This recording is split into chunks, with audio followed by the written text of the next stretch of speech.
শুধু আজকের জন্য 15ই জুলাই। অন্যদের সাথে সম্পর্ক। আমরা যাদের ক্ষতি করেছিলাম তাদের সকলের একটি তালিকা তৈরি করলাম এবং তাদের সকলের ক্ষতিপূরণ করতে ইচ্ছুক হলাম। 8ম পদক্ষেপ।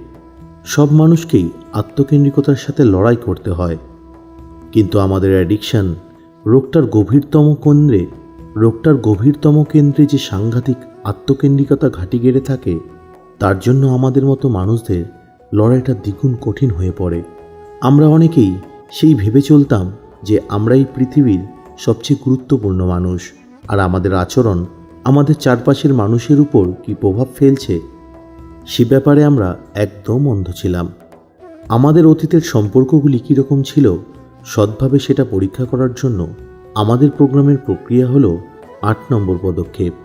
আমাদের কাণ্ডকারখানা আমাদের জীবনের অন্য মানুষদের উপর কী প্রভাব ফেলেছে তা চিহ্নিত করার জন্য আমরা আমাদের 4 নম্বর পদক্ষেপের লেখাগুলো পড়ে দেখি। যখন আমরা বুঝতে পারি যে আমরা কিছু মানুষের ক্ষতি করেছিলাম, তখন তাদের ক্ষতিপূরণ করার মাধ্যমে নিজেদের কৃতকর্মের দায়িত্ব গ্রহণ করতে আমরা আগ্রহী হই।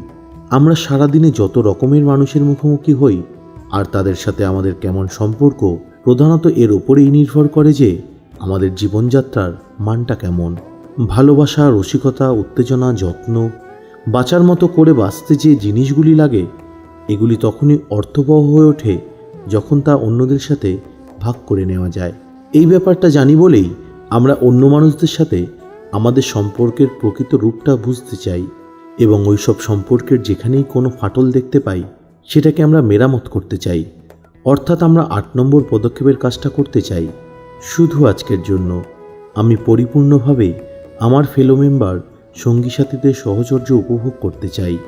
আমি আমার জীবনের বিভিন্ন মানুষের সাথে নিজের সম্পর্কগুলিকে পরীক্ষা করে দেখব, আর যেখানে দেখব যে আমি অন্যদের আঘাত বা ক্ষতি করেছি, সেই সব জায়গায় আমি ইচ্ছুক হওয়ার চেষ্টা করব যেন আমি তাদের ক্ষতিপূরণ করতে পারি।